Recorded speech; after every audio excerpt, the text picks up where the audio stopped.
మనం గత కొంతకాలం నుంచి కూడా దేవుడు ఎక్స్పెక్ట్ చేసినట్టుగా మనము జీవించలేకపోతున్నాము. ఎందుకు జీవించలేకపోతున్నాము? కారణాలను వెతుక్కునే ప్రయత్నం చేస్తున్నాం. అంత మాత్రమే కాదు, దేవుని యొక్క కనికరము, దేవుని కృప ఎంత అద్భుతంగా ఉంటుందో, ఆయన ఎంతగా మనల్ని ప్రేమించే దేవుడిగా ఉన్నాడో, ఎంతగా క్షమించే దేవుడిగా ఉన్నాడో, ఆ విషయాలను కూడా మనం నేర్చుకుంటూ వస్తున్నాం. ఆయన క్యారెక్టరు ఎంత గొప్పదో మనము జ్ఞాపకం చేసుకుంటూ వస్తూ ఉన్నాం కదా. ఇన్ని సంవత్సరాల నుండి కూడా మనము ఏ ఏరియాలలో తప్పిపోయి ఉన్నామో వాటన్నిటిని సరి చేసుకోవడానికి ప్రయత్నం చేస్తున్నాం. నిజమే, ఒక ప్రశ్న వస్తుంది కదా మనకి, ఇన్ని సంవత్సరాలుగా చేయలేనిది ఈ 21 రోజుల్లో సాధ్యమేనా?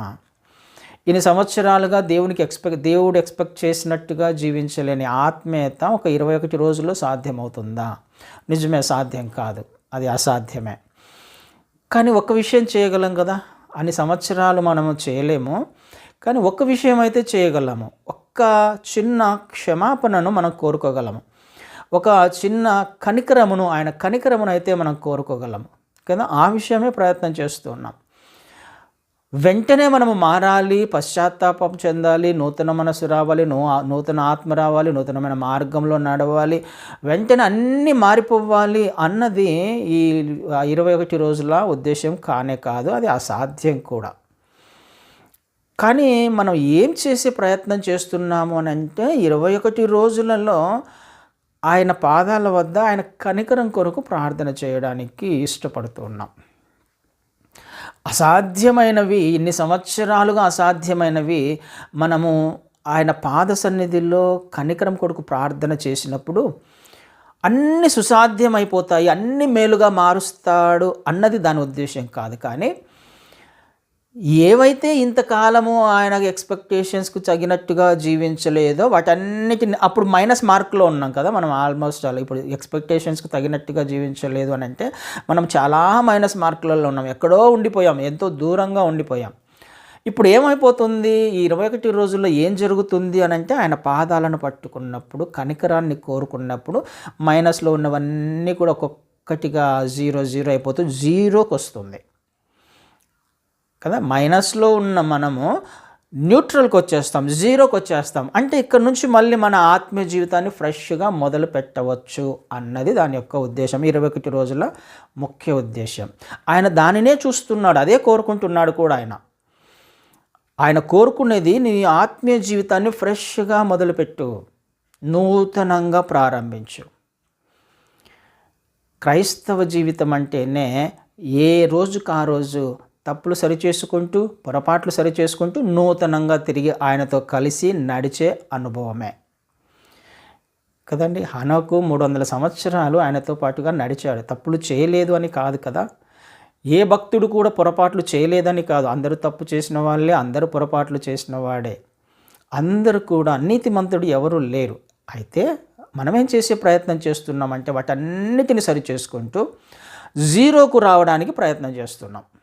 0కి వచ్చి మన నూతన ఆత్మీయ జీవితాన్ని జీవించడానికి, ఆయనతో కలిసి జీవించడానికి ప్రయత్నం చేస్తున్నాం. అయితే ఇక మీదట మళ్ళీ తప్పులు చేయకుండా ఉండడానికి ఏ మార్గాలు అయితే ఉన్నాయో వాటిని వెతికే ప్రయత్నం చేస్తున్నాం కదండి. దేవుని అద్భుతమైన ప్రణాళిక. అయితే మనము ఎక్కడ మనము తప్పిపోయి ఉండే అవకాశం ఉందో కూడా, నెక్స్ట్ టైం ఎలా మనం ముందుకు వెళ్ళాలో కూడా 1-2 లేఖన భాగాలను ఈరోజు ధ్యానం చేసుకోవడానికి ప్రయత్నం చేద్దాం. 2వ కొరింథీయులకు రాసిన 2వ పత్రికలో, కొరింథీయులకు రాసిన 2వ పత్రిక 10వ అధ్యాయంలో, 10వ అధ్యాయము 3 నుంచి కొన్ని వచనాలు చదువుతాను. కొరింథీయులకు రాసిన 2వ పత్రిక 10వ అధ్యాయము 3 నుంచి, మేము శరీరధారులమై నడుచుకొనుచున్నను, శరీర ప్రకారము యుద్ధము చేయము, మా యుద్ధోపకరణములు శరీర సంబంధమైనవి కావు, కానీ దేవుని ఎదుట దుర్గములను పడద్రోయజాలినంత బలము కలవై, మేము వితర్కములను, దేవుని గూర్చిన జ్ఞానమును అడ్డగించు ప్రతి ఆటంకమును పడద్రోసి, ప్రతి ఆలోచనను క్రీస్తుకు లోబడినట్టుగా చెరపట్టి, మీరు సంపూర్ణ విధేయతను కనపరిచినప్పుడు సమస్తమైన అవిధేయతకు ప్రతిదండన చేయ సిద్ధపడి ఉన్నాము. ఇక్కడ ఒక దుర్గాన్ని చూస్తున్నాం. పౌలు గారు మాట్లాడుతూ, మేము యుద్ధం చేయం, మనుషులతో యుద్ధం చేయం. మా యుద్ధోపకరణములు శరీర సంబంధమైనవి కాదు. అయితే మా యుద్ధోపకరణాలు ఎలాంటివి అని అంటే, మేము శత్రువుతో ఎలా యుద్ధం చేస్తాము అని అంటే, ఆయన పౌలు గారు శత్రువును ఎలా చూస్తున్నాడు? మనుష్యులలో చూడట్లా, మనిషిని చూడట్లా కదా. యుద్ధం చేసేవాడు మనిషిని చూస్తాం మనం ఈ లోకంలో. కానీ పౌలు గారు మాట్లాడుతున్న మాట, మనము యుద్ధం ఎలా చేస్తాము, మనము ఎవరితో యుద్ధం చేస్తామంటే శరీరులతో కాదు. మా యుద్ధోపకరణాలు అలాంటివి కాదు. మరి ఎలాంటివి అని అంటే ఏమని అంటున్నాడు అక్కడ? శరీర సంబంధమైనవి కాదు, కానీ దేవుని ఎదుట దుర్గములను పడద్రోయజాలినంత బలము కలవై ఉన్నాయి. అయితే అవి ఎంత శక్తివంతమైనవంటే, ఎంత బలము కలిగినవి అని అంటే, మా యుద్ధోపకరణాలు ఎంత పవర్ఫుల్ వెపన్స్ ఉన్నాయి మా దగ్గర అని అంటే, దుర్గాలను పడద్రోయజాలినంతగా అంత బలమైన వెపన్స్ నా దగ్గర ఉన్నాయి, మా దగ్గర ఉన్నాయి, మన దగ్గర ఉన్నాయి.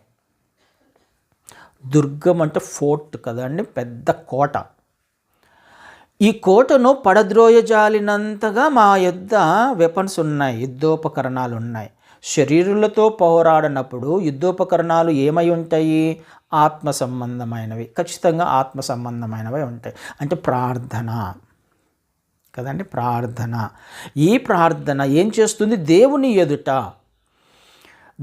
ఎదుటగా ఉన్న ఒక దుర్గం ఉంది, దేవునికి వ్యతిరేకంగా ఒక దుర్గం ఉంది. ఈ దుర్గాన్ని మేము ఆయన ఎదుట కూలద్రోసేంత శక్తి కలిగిన వెపన్స్ మా దగ్గర ఉన్నాయి అని మాట్లాడుతున్నాడు. అయితే ఒక్కసారి ఒక చిన్న ఆలోచన చేద్దాం.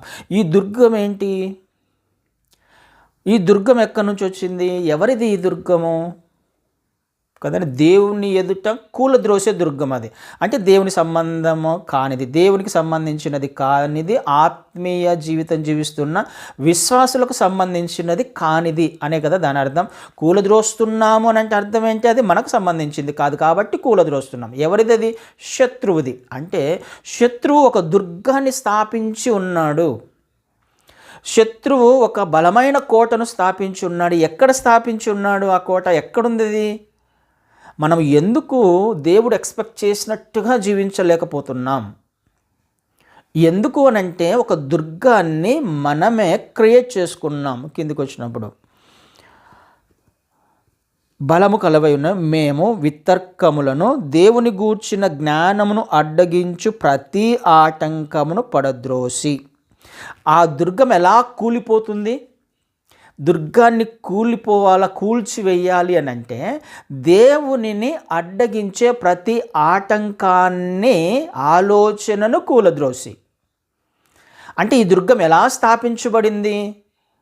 దేవునిని ఎదిరించే, దేవుని చిత్తాన్ని ఎదిరించే, దేవుని మార్గాలను ఎదిరించే, అనుమానించే, వాగ్దానాల మీద సందేహించే, ఆత్మీయ జీవితం లేకపోతే క్రీస్తు వారి గురించి, ఆయన బోధల గురించి అబద్ధ బోధకులు కూడా వస్తున్నారని మనం వింటున్నాం. మోసము నుండి, అబద్ధము నుండి అపవాది తీసుకొని వచ్చేవన్నీ ఇవే కదా. ఆయన గురించిన, ఆయన చిత్తాన్ని గురించిన, ఆయన ఉద్దేశాలను గురించిన, ఆయన జ్ఞానానికి సంబంధించిన ప్రతి వ్యతిరేకమైన ఆలోచన ద్వారా ఆయనను అనుమానించే కదా, ఆయన వాగ్దానాలను అనుమానించే ఏ ఆలోచన అయినా మనం ఏం చేస్తున్నాము అని అంటే ఆయనకు వ్యతిరేకంగా చేసిన ప్రతి ఆలోచన, ప్రతి క్రియ కూడా మన హృదయంలో, మన ఆలోచనలో ఏం చేస్తుంది అని అంటే ఒక్కొక్క ఇటుకను పేర్చుకుంటూ వస్తుంది. ఎప్పటి నుంచి మొదలైంది ఇది? దుర్గము ఒకేసారిగా ఒకే రోజులో రాదు, ఒకే రోజులో స్థాపించబడదు కదా. ఫోర్ట్ ఒకే రోజులో అది నిర్మించబడదు. ఎన్ని రోజుల నుంచో, ఎప్పటి నుంచో మొదలై ఉంటుంది మనకి అనుమానము, దేవుని చిత్తానికి వ్యతిరేకంగా జీవించే ఆలోచన, క్రియ, తలంపు. ఆయన ఒక విషయాన్ని మనకు బోధిస్తే మన జ్ఞానాన్ని ఉపయోగించి మనము రెండిటిని, అంటే లోకంలో కాలు పెడతాము, ఆత్మీయతలో కాలు పెడతాం. మన క్రియ, మన తలంపు, మన ఆలోచన అన్నిటిని మనం మిక్స్ చేసి మన ఆత్మీయ జీవితాన్ని జీవించే ప్రయత్నం చేస్తూ ఉంటాం. ఎప్పటి నుంచి మొదలైంది? మనం రక్షించబడిన దినము మొదలుకొని మనం చేస్తున్న ప్రతి పని కూడా దేవుని జ్ఞానాన్ని అనుమానించే, వ్యతిరేకంగా జీవించే ఏదైనా అది ఒక్కొక్క ఇటుక వాడు పేర్చుకుంటూ వస్తాడు. మన ప్రతి బలహీనత వాడికి తెలుసు కాబట్టి ప్రతి ఆలోచన, ప్రతి బలహీనమైన ఆలోచన వాడికి ఒక ఆయుధంగా ఉపయోగపడుతుంది. అపవాది ఒక ఆయుధంగా దాన్ని ఉపయోగించుకుంటాడు. ఒక్కొక్క ఇటుకను పేర్చుకుంటూ ఒక ఫోర్టును తయారు చేస్తాడు, ఒక బలమైన కోటను తయారు చేస్తాడు. అందులో మనల్ని నివాసం చేపించేలా చేస్తాడు వాడు. అంటే ఇక దేవుని గురించిన జ్ఞానాన్ని తెలుసుకోవడానికి, ఆయన సువార్త, ఆయన యొక్క ప్రేమ, క్షమాపణ, కనికరము, ఉద్దేశాలు తెలుసుకోవడానికి, ఆయన వెలుగు మన మీద ప్రకాశింపకుండా ఉండడానికి దుర్గం అడ్డుగా వస్తుంది కదండి. ఆలోచన చేయడానికి ప్రయత్నం చేద్దాం. మన ఆలోచనలే దేవునికి వ్యతిరేకంగా పనిచేస్తున్నాయి, ఒక దుర్గాన్ని స్థాపిస్తున్నాయి. మన అనుమానాలే, మన సందేహాలే, మన విశ్వాసం లేని స్థితినే ఏం తీసుకొని వస్తుంది మనకు అని అంటే దేవుని ఎదుట ఒక దుర్గాన్ని స్థాపించేలా. అందుకనే పౌలు గారు అని అంటారు, ప్రతి ఆటంకాన్ని, దేవుని జ్ఞానానికి అడ్డంగా వస్తున్న ప్రతి ఆటంకాన్ని ఇప్పుడు ఏం చేస్తాము మేము అని అంటున్నాడు ఆయన. చెరపట్టి ఆయన పాదాల వద్దకు తీసుకురావాలి. క్రీస్తుకు లోబడినట్లు చెరపట్టి. దేన్ని? ప్రతి ఆలోచనను. మన ఆలోచన ద్వారానే ఒక దుర్గం స్థాపించబడుతుంది. మన ఆలోచనే, బలహీనమైన ఆలోచనే, అవిశ్వాసమైన ఆలోచనే, అవిధేయత చూపించే ఆలోచనే ఒక దుర్గాన్ని స్థాపిస్తుంది. ఇప్పుడు ఏం చేయాలంటున్నాడు ఆయన? మేము ఇప్పుడు దాన్ని ఏం చేస్తున్నాము అని అంటే ప్రార్థనలో పోరాడుతున్నాం. ఏ విధంగా? నేను స్థాపించిన ఈ దుర్గాన్ని ఇప్పుడు కూలద్రోయడం అసాధ్యమయ్యే స్థితికి వచ్చేసింది. ఇప్పుడు ఇక నా వలన కావట్లా, ఆ దుర్గంలో నుంచి నేను బయటికి రాలేకపోతున్నా. అందుకనే మనం చేసే పని ఏంటి అంటే, ఇప్పుడు ఇది అసాధ్యమైపోయింది, నాకు అసాధ్యమైపోయింది నా వలన కావట్లేదు, అది ఒప్పుకోవడానికే మనం ప్రయత్నం చేస్తున్నాం. మన వలన కావట్లా, బలహీనతను జయించడం మన వల్ల కావట్లా, విశ్వాసంలోకి రావడం మన వల్ల కావట్లా. అది ఎప్పటి నుంచో స్థాపించబడింది, ఎప్పటి నుంచో మన హృదయంలో అనవసరం దేవునికి నచ్చని లక్షణాల చేత మన హృదయంలో ఒక ఫోర్ట్ ఫామ్ అయిపోయింది. అది ఒక దుర్గం స్థాపించబడింది. ఇప్పుడు దాని నుంచి బయటికి రావాలి అని అంటే అంత సులభం కాదు కదా. ఎప్పటి నుంచో పేర్చుకుంటూ వచ్చాం. ఇప్పుడు ఒక్కొక్కటిగా ఇటుకను పడగొట్టుకుంటూ రావాలి. ఇప్పుడు ఏం చేయాలి? ఇప్పటి నుంచి వచ్చే ఏ ఆలోచన అయినా అది దేవుని చిత్తానికి వ్యతిరేకమైనదైతే ఆ ఆలోచనను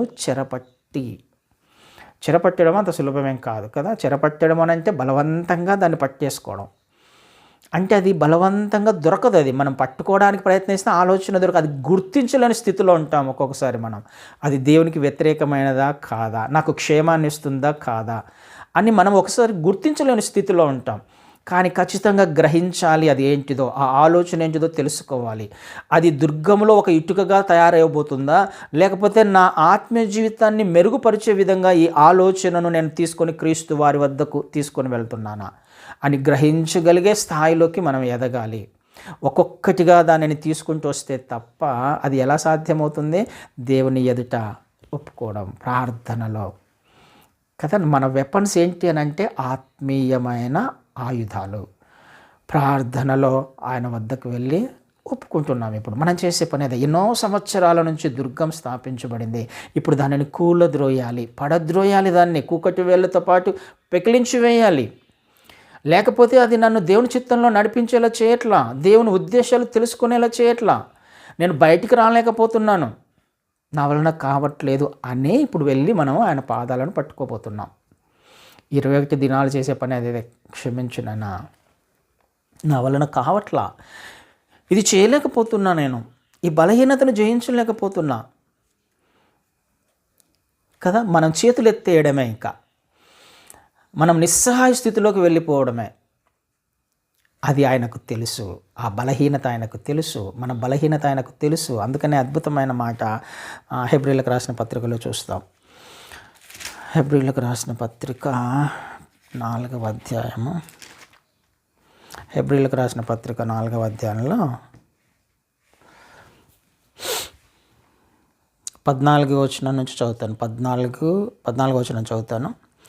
ఆకాశ మండలము గుండా వెళ్ళిన దేవుని కుమారుడైన యేసు అను గొప్ప ప్రధాన యాజకుడు మనకు ఉన్నాడు కనుక మనము ఒప్పుకొనిన దానిని గట్టిగా చేపట్టుదము. మన ప్రధాన యాజకుడు మన బలహీనతల యందు మనతో సహానుభవము లేనివాడు కాడు గాని సమస్త విషయములలోనూ మన వలనే శోధింపబడినను ఆయన పాపం లేనివాడుగా ఉండెను కనుక మనము కనికరించబడి సమయోచితమైన సహాయము కొరకు కృప పొందునట్లు ధైర్యముతో కృపాసనమునొద్దకు చేరుదము. ఇప్పుడు మన ధైర్యం ఏంటి అని అంటే, మనం గ్రహించాల్సిన విషయం ఇది, మనం గుర్తించాల్సిన విషయం ఇది. ఈ విషయాన్ని గుర్తించడానికి ప్రయత్నం చేస్తున్నాం 21 రోజులు. ఇది అర్థం చేసుకోవడానికి ప్రయత్నం చేస్తున్నాం ఇది ఈ 21 రోజులు. ఇంతకాలం చేయలేకపోయామేమో, ఇంతకాలము మనం ఆయనకు తగినట్టుగా జీవించలేకపోయామేమో, ఇంతకాలం ఒక దుర్గాన్ని స్థాపించుకొని ఉన్నామేమో, మన బలహీనతలను ఆధారం చేసుకొని, మన హృదయంలోనే మన ఆలోచనలను ఆధారం చేసుకొని వాడు ఒక దుర్గాన్ని స్థాపించాడు. మనల్ని మోసం చేసి, నిజమే కదా, ఎందుకు అలా ఉన్నావు, ఎందుకు అలా చేస్తున్నావు, ఎందుకు వెళ్తున్నావు, మన ఆలోచనలను ఆధారం చేసుకునే మనల్ని బయటికి రాకుండా బంధించేశాడు ఆ ఫోర్ట్లో. సత్యము తెలుసుకోకుండా బంధించేశాడు ఆ ఫోర్ట్లో. ఇప్పుడు కనీసము మనం ఏం చేయబోతున్నాం, గ్రహించడానికి ప్రయత్నం ఏం గ్రహించడానికి ప్రయత్నం చేస్తున్నాం? మనకు యేసు అనే ఒక ప్రధాన యాజకుడు ఉన్నాడు. ప్రధాన యాజకుడు ఉన్నాడు. ఆయన ఆకాశ మండలం గుండా వెళ్ళిన దేవుని కుమారుడైన యేసు అన్నీ గ్రహించడానికి ప్రయత్నం చేయబోతున్నాం. ఏం చేస్తాడు ఆయన? యేసు ఏం చేస్తాడు? ఎవరైనా ప్రధాన యాజకుడు కదా, ప్రధాన యాజకుడు అనే టైటిల్ ఇవ్వబడింది ఆయనకి. ఏం చేస్తాడు ప్రధాన యాజకుడు? యాజకులు ఏం చేస్తారు సహజంగా ఆనాడు? ప్రజలకు దేవునికి మధ్యవర్తిగా ప్రవర్తిస్తూ ఉంటారు కదా. వాళ్ళ రోల్ ఏంటి అని అంటే, దేవునికి ప్రజలకు మధ్య సమాధానము కుదుర్చడానికి. ప్రజలు ఏం చేస్తున్నారు? ధర్మశాస్త్రం ప్రకారం తప్పు చేస్తున్నారు, పాపం చేస్తున్నారు, వచ్చి బలి అర్పిస్తున్నారు కదా. బలి అర్పించబడిన ఆ గొర్రెల యొక్క కోడల యొక్క రక్తాన్ని తీసుకుని వెళ్ళి అతి పరిశుద్ధ స్థలంలోకి సంవత్సరానికి ఒకసారి వెళ్ళి వారందరూ చేసిన ప్రతి తప్పును బట్టి, పాపాన్ని బట్టి ఆయన వద్ద ఈ రక్తాన్ని చూపించి చిలకరించి వారి గురించి పాప క్షమాపణ నిమిత్తము ప్రార్థన చేస్తారు. వీళ్లకు డైరెక్ట్గా దేవుని వద్దకు వెళ్ళే అధికారం కానీ అర్హత కానీ లేదు. ఎందుకు? తప్పులో పాపంలో జీవిస్తున్నారు. యాజకులను దేవుడు ఏర్పాటు చేసుకున్న వ్యక్తి. వాళ్ళతో మాట్లాడడం ఇష్టం లేక, ఎందుకు ఇష్టం లేదు? పాపముతో నింపబడిన హృదయం అది కదా, అడ్డుగా వస్తున్నాయి వారి పాపాలు దేవుని వద్దకు రాకుండా. అందుకనే వాళ్ళకు అవకాశం లేదు. కాబట్టి ఈ యాజకుడు ఏం చేస్తాడు? వారి పక్షముగా చిందించబడిన ఆ రక్తాన్ని తీసుకుని వెళ్ళి దేవుని వద్దకు వెళ్ళి తిరిగి వాళ్లకు దేవునికి సమాధానపరుస్తాడు. అయ్యా క్షమించు నాన్న, తప్పు చేశారు, నిజమే, పొరపాటు చేశారు, ఇదిగో నువ్వు చెప్పిన ఆజ్ఞ ప్రకారము రక్తాన్ని చిందించారు, ఇదిగో దీనిని బట్టి వారిని క్షమించు, వారు చేసిన తప్పులను క్షమించు, పాపాన్ని క్షమించు అని యాజకుడు వారి పక్షంగా ప్రధాన యాజకుడిగా ప్రార్థన చేసినప్పుడు ఆ క్షమాపణ వస్తుంది వాళ్ళకి. వాళ్ళు అప్పటిదాకా చేసిన ప్రతి పాపానికి క్షమాపణ వస్తుంది. క్షమాపణ మాత్రమే వస్తుంది, పాపం సంపూర్ణంగా తొలగిపోదు. పాత నిబంధన ప్రకారం క్షమించబడతారు వాళ్ళు అక్కడి నుంచి క్షమాపణతో తిరిగి వెళ్తారు. అయితే ఇప్పుడు క్రీస్తు వారు మన ప్రధాన యాజకుడు. ఇప్పుడు ఆయన ఏం చేయబోతున్నాడు? మన పక్షముగా ఆయన మన కొరకు ప్రార్థన చేయబోతున్నాడు. మనము డైరెక్ట్గా ఆయన వద్దకు వెళ్ళలేం, దేవుని వద్దకు వెళ్ళలేని స్థితి మనదే. ఎందుకు? మనం కూడా పాపంతో మన హృదయాలు ఒక ఫోర్టును ఏర్పాటు చేసుకున్నాయి కదా. మన బలహీనతలు ఏంటో మనకు తెలుసు, మన అపనమ్మకం ఏంటో మనకు తెలుసు, ఆయనకు వ్యతిరేకంగా జీవించిన జీవితం ఏంటో తెలుసు. వీటన్నిటిని బట్టి దేవుడు మనల్ని ఎట్టి పరిస్థితిలో అంగీకరించాడు కదా. అందుకనే పాపం చేత, అపరాధముల చేత చచ్చిన స్థితిలో ఉన్నాం. ఎట్టి పరిస్థితుల్లో అంగీకరించిన ఈ స్థితిలో మన ప్రధాన యాజకుడైన ప్రభువైన క్రీస్తు వారు ఆయన ఇప్పుడు ఆయననే మన పక్షముగా బలి అయ్యాడు కదా, బలియాగముగా చేయబడ్డాడు, ఆయన రక్తాన్ని చిందించాడు. అక్కడ పాపము క్షమించబడింది, పాపము తుడిచివేయబల్లా. కానీ ఇక్కడ పరిశుద్ధిని రక్తము చిందించడం వలన ఆయన వెళ్ళి ఒక యాజకత్వం చేస్తున్నాడు. అయ్యా ఇదిగో నేను చిందించా, నా రక్తాన్ని బట్టి నువ్వు నన్ను పంపించావు కదా వాళ్ళ కొరకు మరణించమని, నీ చిత్తాన్ని నేను చేశాను కదా, ఇదిగో నేను రక్తం చిందించాను, నా రక్తమును బట్టి వాళ్ళను క్షమించు. నిజమే, వాళ్ళు వ్యతిరేకంగా చేశారు, తప్పు చేశారు, పాపం చేశారు, దూరంగా జీవించారు.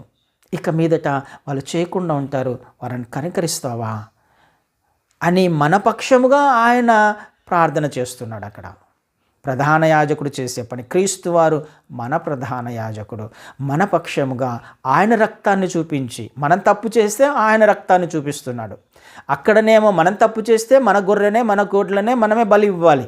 కానీ ఇక్కడ క్రీస్తు వారు ఏం చూపిస్తున్నారు? తప్పు చేసినా, పాపం చేసినా, వ్యతిరేకంగా జీవించినా, ఒక దుర్గాన్ని స్థాపించుకొని అందులో నివసించే ప్రయత్నం చేసినా ఆయన మాత్రం మన గురించి ఏమనట్లేదు. కానీ ఒక్కసారి ఆయనను క్షమాపణ అడిగినందుకు, ఆయన వద్దకు వెళ్ళి పాదాలను పట్టుకున్నందుకు ఆయన చేస్తున్న పని ఏంటి అని అంటే, మన పక్షంగా వెళ్ళి దేవుని వద్దకు వెళ్ళి, అయ్యా ఇదిగో నన్ను బట్టి వాళ్ళను క్షమించు, నేను రక్తం చిందించాను కదా, వారి నిమిత్తమే కదా నేను భూలోకానికి వెళ్ళాను, వారి నిమిత్తమే కదా నేను శరీరధారిగా వెళ్ళాను, వారి పాపాలను క్షమిస్తావా అని మన పక్షంగా ప్రార్థన చేసి, మనకు క్షమాపణ కాదు, ఇప్పుడు ఆ పాపాలన్నీ తుడిచివేయబడతాయి, కడిగివేయబడతాయి, పరిశుద్ధులుగా నీతిమంతులుగా ఉన్నట్టుగా మార్చబడతాం. ఇన్ని సంవత్సరాలు ఒక దుర్గాన్ని స్థాపించాం కదా, అదంతా ఇప్పుడు కూల్చివేయబడుతుంది మనం చేసే ఒక ప్రార్థన ద్వారా. ఎంత అద్భుతమైన ఆశీర్వాదాలు, అద్భుతమైన మార్గము, ఎంత ఉన్నతమైన దేవుణ్ణి మనం కలిగి ఉన్నాం. ఆ క్రీస్తు వారిని అర్థం చేసుకోవడానికి ప్రయత్నం చేయాలి. ఇప్పుడు మనం ఆయన మన పక్షముగా ప్రార్థన చేయడానికి ఇష్టపడుతున్నాడు. వాటన్నిటిని తుడిచివేసి ఇప్పుడు ఏం చేస్తున్నాడు? ఆయన మైనస్లో ఎక్కడో ఉంటే మనల్ని తీసుకుని వచ్చి జీరోకు నిలవబెడుతున్నాడు. అయిపోయింది, ప్రతి పాపం కూడా తుడిచివేయబడింది. ఎన్ని సంవత్సరాల నుంచి చేసినా, ఏం చేసినా కానీ జీరోకి వచ్చేసాము. ఇప్పుడు ఇది తెలుసుకొని నేనేం చేయాలి అని అంటే, మనము ఫ్రెష్గా ముందుకు వెళ్ళాలి, వెనక్కి వెళ్ళకూడదు, ఇక మళ్ళీ మైనస్లోకి వెళ్ళకూడదు. క్షమించబడ్డాం ఆయన ప్రార్థన ద్వారా. అందుకే కిందకి వచ్చినప్పుడు ఆయన అంటాడు, మన ప్రధాన యాజకుడు మన బలహీనతల యందు మనతో సహానుభవం లేనివాడు కాడు, కానీ సమస్త విషయములోనూ మనవలే శోధింపబడినను ఆయన పాపము లేనివాడుగా ఉండను. ఆయన గురించి శరీరధారిగా వచ్చాడు కదా, శరీరధారిగా వచ్చినప్పుడు ప్రతి అవమానాన్ని భరించాడు, ప్రతి నిందను సహించాడు కదా, ప్రతి శ్రమను తట్టుకున్నాడు, ప్రతి శోధనను జయించాడు. శోధన అంటే ఏంటో ఆయనకు తెలుసు, కష్టం అంటే ఏంటో ఆయనకు తెలుసు, తన శరీరంలో వెళ్ళిన గాయాలు ఏంటో ఆయనకు తెలుసు.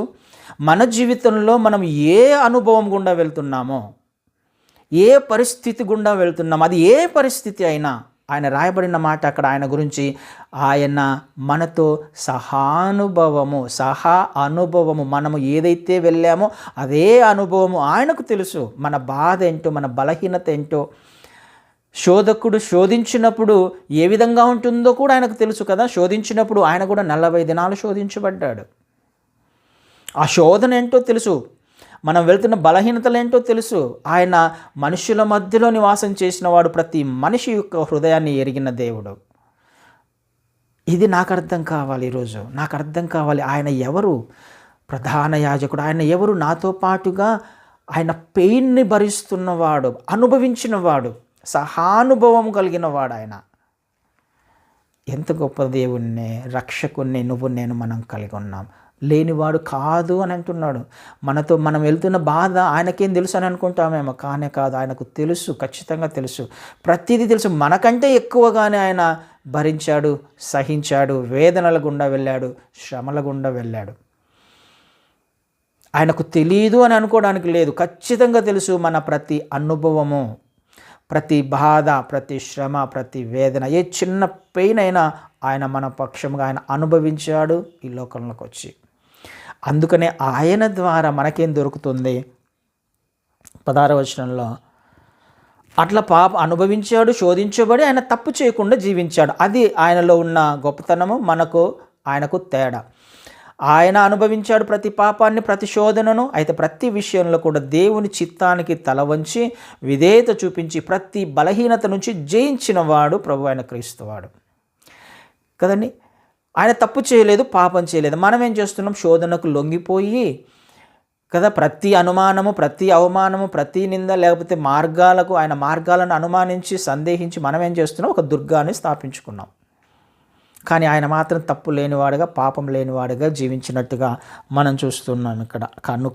కాబట్టి ఆయనకు అన్నీ తెలుసు, కాబట్టి ఆయనకు తెలియదంటూ ఏది లేదు, కాబట్టి మీరేం చేస్తున్నారు, ఏం చెయ్యాలి అని అంటే, మనము కనికరింపబడి సమయోచితమైన సహాయం కొరకు కృప పొందునట్లు ధైర్యముతో కృపాసనం వద్దకు వెళదాం. ఒక ధైర్యం, ఇప్పుడు క్రీస్తు నుంచి మనకు కలిగిన ధైర్యం ఇదే. నేను క్రీస్తు వారిని అంగీకరించారు అని అంటే నీకు ఒక ధైర్యం ఉంది. ఏం ధైర్యం ఉంది? నేను తప్పు చేసినా, పొరపాటు చేసినా, నేను ఇప్పుడు నా దేవుని, నా తండ్రి వద్దకు క్రీస్తు వారి ద్వారా నా తండ్రి వద్దకు డైరెక్ట్గా వెళ్ళొచ్చు. ఎవరు మధ్యవర్తి అక్కర్లా, ఇంకా ఏ సేవకుడు అక్కర్లా, ప్రధాన యాజకుడు మధ్యవర్తిగా ఉన్నాడు, ఆయననే. డైరెక్ట్గా ఒక మార్గాన్ని ఆయన ఏర్పాటు చేశాడు తండ్రితో. ఎలా సాధ్యమైంది అది? మనం వెళ్తున్న ప్రతిసారి ఆయన అక్కడ ఉండి, ఇదిగో నా బిడ్డ మళ్ళీ తప్పు చేసేయాలే, క్షమించు, అవును మళ్ళీ పొరపాటు చేశాడు. ఎన్నిసార్లు తప్పు చేసినా ఆయన మన గురించి రిక్వెస్ట్ చేసుకుంటున్నాడు అక్కడ. ఎంత ధైర్యాన్ని ఇస్తున్నాడు ఆయన! మనకు కృప పొందునట్లు కృపాసనం వద్దకు వెళదాము. దాని పేరేంటి? థ్రోన్ ఆఫ్ మెర్సీ కదా, కృపాసనము. మెర్సీ కనికరం దొరుకుతుంది అక్కడ, కృప దొరుకుతుంది మనకు అక్కడ. కాబట్టి ఏ సమయంలో అయినా ధైర్యంగా మనము ఆయన పాద సన్నిధికి వెళ్ళొచ్చు. క్రీస్తు వారి నామములో వెళ్ళొచ్చు. క్రీస్తు వారు అర్థమైతే ఆయన నామంలో ఆయన వద్దకు వెళ్ళి, ఇదిగో ఈ తప్పు చేశాను. నువ్వు చేస్తున్న ప్రతి ప్రార్థన క్రీస్తు వారు అక్కడ ఉండి చూసి తండ్రి వైపు చూస్తాడు. క్షమించు ప్లీజ్, తప్పు చేశాడు, క్షమించు. ఆ మాటలు ఉన్నాయండి ఇక్కడ. అదే హెబ్రీయులకు రాసిన పత్రిక 7వ అధ్యాయంలో 7వ అధ్యాయము 24-25 వచనాలు చదువుతాను. ఈయన నిరంతరము ఉన్నవాడు కనుక మార్పు లేని యాజకత్వం కలిగిన వాడాయను. ఈయన తన ద్వారా దేవుని యొద్దకు వచ్చు వారి పక్షమున విజ్ఞాపన చేయుటకు నిరంతరము జీవించుచున్నాడు కనుక వారిని సంపూర్ణులుగా రక్షించుటకు శక్తివంతుడై ఉన్నాడు. ఇంత అద్భుతమైన వాగ్దానము, అద్భుతమైన లేఖన భాగాలు, అద్భుతమైన దేవుణ్ణి కలిగి ఉన్నాం. ఆయన ద్వారా కదా దేవుడి వద్దకు వచ్చే ప్రతి వారి గురించి ఏం చేస్తున్నాడు? ఆయన వద్దకు వచ్చు వారి పక్షమున్న విజ్ఞాపన చేస్తున్నాడు. మనం క్రీస్తు నామములో నాకు క్రీస్తు వారు తెలుసు అని ధైర్యంగా వెళ్ళొచ్చట తండ్రి దగ్గరికి. మనంతకు మన పేర్లు పెట్టుకొని వెళ్తే ఆయన అసలు మనల్ని చూడడు, పట్టించుకోడు. ఎందుకు? మన మీద పాపం ఉంది, అపరాధం ఉంది, తప్పులు ఉన్నాయి, దోషాలు ఉన్నాయి, దుర్గం ఉంది, దేవుని జ్ఞానాన్ని అడ్డగించే ప్రతి ఆలోచన ఉంది. ఆయన మనల్ని పట్టించుకోడు. ఆయన పరిశుద్ధుడు. పరిశుద్ధునికి పాపముకు పడదు. అయితే ఈ పాపము పోవాలి అని అంటే మధ్యలో క్రీస్తు వారి కావాలి. అందుకే క్రీస్తు నామమున మనం వెళ్తున్నాం, యేసు నామమున మనం వెళ్తున్నాం. వెళ్ళినప్పుడు మన పక్షంగా ఆయన పక్కలోనే కూర్చుంటాడు కదా, కుడి పార్శ్వమున ఉన్నాడు ఆయన, తండ్రి కుడి పార్శ్వమున. మన ప్రతి ప్రార్థన మనం చేస్తున్నప్పుడల్లా ఆయన ఆ ప్రార్థనను తీసుకొని తండ్రి వైపు చూస్తాడు. నన్ను బట్టి క్షమించి వీళ్ళ కొరకే కదా నేను రక్తాన్ని చిందించాను, వీళ్ళు రక్షించాలి కదా, రక్షించబడాలి కదా, ఏ ఒక్కరు నశించిపోతే నీ చిత్తం కాదు కదా. ఈ ప్రార్థన చేస్తాడండి ఆయన. ఈ విషయం చేయడానికే మనం ఈ కనికరము పొందుకోవడానికే 21 రోజుల గురించి ప్రార్థన చేస్తున్నాం. మనం తప్పులు చేసి ఉండొచ్చు ఇంతకాలము, కానీ నా గురించి క్రీస్తు వారికి తెలుసు. మన ప్రతి బలహీనత, ప్రతి పరిస్థితి ఏదైనా కావచ్చు, ఏ చిన్న విషయమైనా క్రీస్తు వారి వద్దకు వెళ్ళి చెప్పొచ్చు. మనం క్రీస్తు వారి నామంలో తండ్రి వద్దకే వెళ్ళొచ్చు, డైరెక్ట్గా కృపాసనం వద్దకే వెళ్ళొచ్చు. డైరెక్ట్గా చెప్పొచ్చు తండ్రికి. తండ్రి అని పిలిచే అధికారము మనకు ఆయన నుంచే వచ్చింది. క్రీస్తు వారి నుంచి మనకు తండ్రి అని పిలిచే అవకాశం వచ్చింది, అధికారం వచ్చింది మనకి. ఎంత గొప్ప అవకాశమో! తప్పు చేసినప్పటికీ కూడా నీ గురించి, నా గురించి ఆయన విజ్ఞాపన చేస్తున్నాడండి. పొరపాటు చేసినప్పటికి కూడా, మన మాట తీరు బాగలేకపోయినా, మన ఆలోచన బాగలేకపోయినా, మన ప్రవర్తన బాగలేకపోయినా, ఆయనకు ఎంతో దూరంగా జీవించిన ఇంతకాలము ఆయన చేస్తున్న పని విజ్ఞాపన. ఆయన ఉత్తరవాది అని ఇంకో చోట చూస్తాం. మొదటి 1 జాన్లో 2:1 1 జాన్లో 2:1 నా చిన్న పిల్లలారా, మీరు పాపము చేయకుండుటక ఈ సంగతులను మీకు వ్రాయుచున్నాను. ఎవడైనను పాపము చేసిన ఎడల నీతిమంతుడైన యేసుక్రీస్తు అను ఉత్తరవాది తండ్రి యొద్ద మనకున్నాడు. ఆయనే మన పాపములకు శాంతికరమై ఉన్నాడు. మన పాపములకు మాత్రమే కాదు, సర్వలోకమునకు శాంతికరమై ఉన్నాడు. మరియు మనం ఆయన ఆజ్ఞలను గైకొనిన ఎడల దీని వలననే ఆయనను ఎరిగి ఉన్నామని తెలుసుకుందాము. ఉత్తరవాది కదండి, మన గురించి ఆయన ఉత్తరవాది అని అంటే సమాధానం చెప్పేవాడు, లాయర్ లేకపోతే కౌన్సిలర్. ఆయన ఏం చేస్తున్నాడు అని అంటే, మనం ఆయన తప్పు చేసిన పాపము చేసిన ఎడల అని రాయబడింది అక్కడ. తప్పు చేసిన ఎడల, పాపం చేసిన ఎడల ఇప్పుడు మనం ఏం చేయాలి? నీతిమంతుడైన యేసుక్రీస్తు అని ఉత్తరవాది తండ్రి వద్ద ఉన్నాడు. ఇప్పుడు తండ్రి వద్ద ఉన్న ఈ కేసు, మన కేసు డీల్ చేయబడాలి, వాదనలోకి రావాలి. అందుకే నిన్న కూడా చూసాం కదా, రండి తీర్చుకుందాం, వ్యాజ్యం తీర్చుకుందామని తండ్రి మాట్లాడినట్టుగా చూసాం. ఇప్పుడు మధ్యలోకి మనం ఒక లాయర్ను పెట్టుకున్నాం. మనంతకు మనం వెళ్ళలేము ఆయన దగ్గరికి. ఇప్పుడు మధ్యలో ఒక లాయర్ను పెట్టుకున్నాం మనం, ప్రభువైన అయిన క్రీస్తు వారు. ఈ లాయర్ మన పక్షముగా ఉత్తరవాదిగా ఉండాలి అని అంటే మనం ఏం చేయాలి? 3వ వచనంలో, మరియు మనం ఆయన ఆజ్ఞలను గైకొనిన ఎడల దీని వలననే ఆయనను ఎరిగి ఉన్నామని తెలుసుకుందాము. ఆయన మన పక్షముగా వాదించాలి అని అంటే మనం ఆయన చెప్పినట్టు, అంతే కదా, లాయర్ చెప్పినట్టు వినాలి. పలానప్పుడు కలు, పలానప్పుడు రా, పలానా టైంలో ఈ డాక్యుమెంట్ తీసుకురా, పలానప్పుడు అది కదా. లాయర్ ఏదోదో చెప్తూ ఉంటాడు, చెప్పినట్టుగా చేసుకుంటూ వెళ్తూ ఉంటాం. ఈ లోకంలోనే మనం అలా చేస్తున్నప్పుడు మన పాపముల నిమిత్తము నిత్య నరకము నుండి తప్పించబడడానికి, మన ప్రతి పాపము దోషము కడిగివేయబడడానికి మన పక్షముగా ఒక ఉత్తరవాది ఉన్నాడు. మన పక్షముగా చేయాల్సిన పనులన్నీ ఆయన చేసి, మనము ఆయనను ఎరిగి ఉంటే చాలు, ఆయనను తెలుసుకొని ఉంటే చాలు. ఎలా తెలుస్తుంది? ఆయన చెప్పిన మాట వింటే ఆయనకు ఒక కనెక్షన్ ఉంటుంది.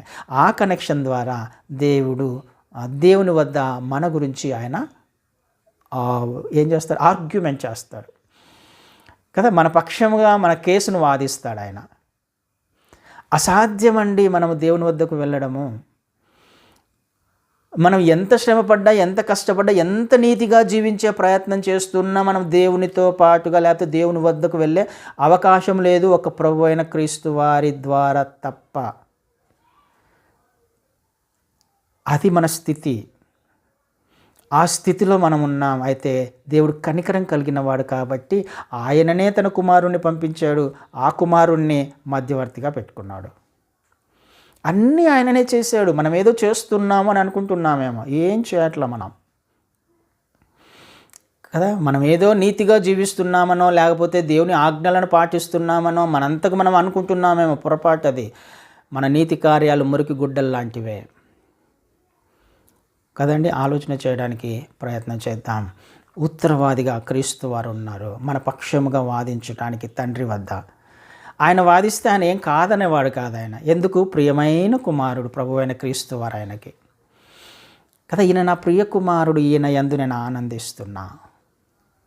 తండ్రికి ఇష్టమైన పని చేశాడు ఆయన. కిందికి వచ్చి తండ్రిని మహిమపరిచి తిరిగి వెళ్ళాడు. అందుకని దేవుడు ఆయన నామమును అన్నిటికంటే ఉన్నతమైన నామంగా ఘనంగా ఎంచాడు కదా. పరలోకంలో కానీ, భూమిలో కానీ, పాతాళంలో కానీ, మరి ఎక్కడైనా కానీ ఆయన నామం అన్నిటికంటే ఉన్నతమైన నామంగా ఆయన హెచ్చించాడు. ఇష్టమైన వాడు కుమారుడు. మరి ఆయన చెప్పినప్పుడు తండ్రి వినడా? ఆయనను బట్టి మనం క్షమించబడుతున్నాం. అందుకనే మనము క్రీస్తు వారితో సహవాసంలో ఉండాలి, ఆయనతో కనెక్షన్లోకి ఉండాలి. తప్పు చేసినా ఆయన వద్దకు వెళ్ళడానికి ప్రయత్నం చేద్దాం. ఆయన ఎన్నిసార్లు వచ్చినా ఆయన తోసివేసేవాడు కాదు.